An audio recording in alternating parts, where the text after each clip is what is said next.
wanted to talk today briefly about the process of minimalist drawing. It's not just about formalism, in art making. It's also about the heart and the soul.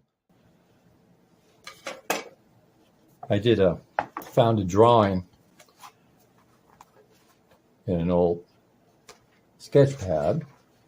I wanted to talk today briefly about the process of minimalist drawing. And let's take a look first at the drawing. I found this in a sketchbook. And I'm not sure what it is. And that's not important. But I found it to be compelling, and it probably will be turning into a painting. Now let's talk a moment about the process of this drawing and my drawing method in working with abstract minimalism and perhaps also some experimental painting. The idea here is oftentimes that I will go out sketching or see something and will simply begin drawing, but I reduce it down. I'm looking at what is the essential of this subject, rather than trying to draw every branch and leaf on a tree. I'm looking at the tree as a whole, and I look at it in terms of positive and negative space, the lights and the darks, and subtle variations in that. And that's what's capturing my attention. And so that's why oftentimes I will start with a very simple drawing like this one, which then, as I'm working in the painting, I'm working with the drawing. It came from somewhere, something inspired me. It could be just a scribble, the little scribble. And I thought, there's something about that. It's the ability or the mindset to look at the subtle things, the things that may just pass me by. And so with this drawing, for example, I'm not sure what it was originally, but it has a certain quality to it, like the monolith, something like that.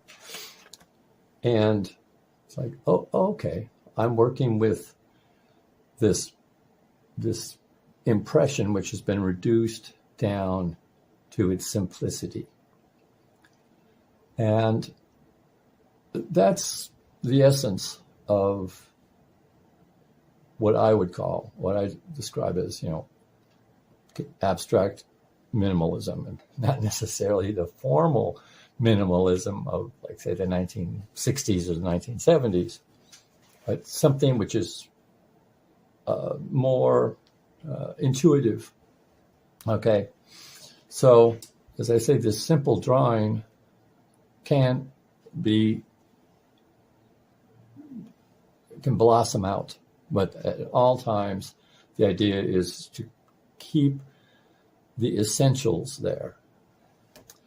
And that's what I'm looking for. Trying to reduce it down and not, overwork or become too grandiose in my expectations.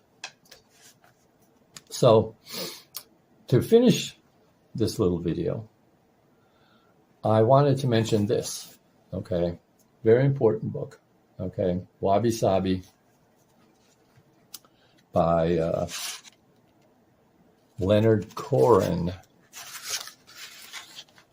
And I would like to read you a brief section of this. So this is from page 50 of the book. Greatness exists in the inconspicuous and overlooked details. Wabi-Sabi represents the exact opposite of the Western ideal of great beauty as something monumental, spectacular, and enduring. Wabi-Sabi is not about gorgeous flowers, majestic trees, or bold landscapes. Wabi-Sabi is about the minor and the hidden, the tentative and the ephemeral, things so subtle and evanescent they are invisible to vulgar eyes. And I think that is really essential. Okay, so of course I recommend this book to artists, designers, poets, and philosophers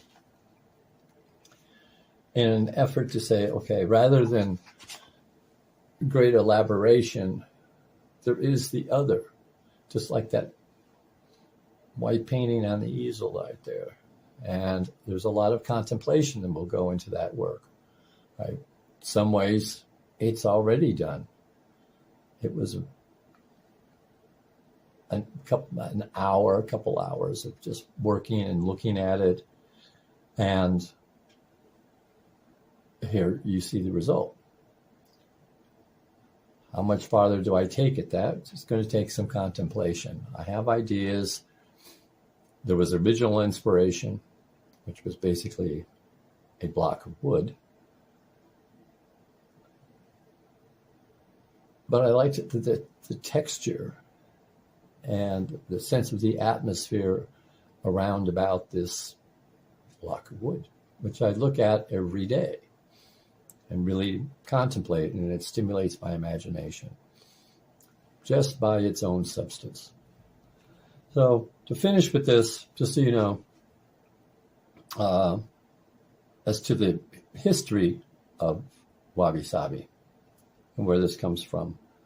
Again, from the book, it says the initial inspirations for Wabi-Sabi's metaphysical, spiritual, and moral principles come from ideas about simplicity, naturalness, and acceptance of reality found in Taoism and Chinese Zen. The Wabi-Sabi state of mind and sense of materiality both derive from the atmosphere of desolation and melancholy and the expression of minimalism in 9th and 10th century Chinese poetry and monochromatic ink painting. So I'll end the video with this.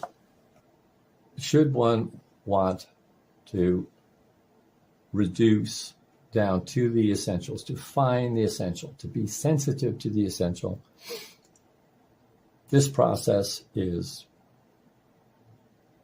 highly beneficial and has a great history, including tea ceremony, ink painting, so forth.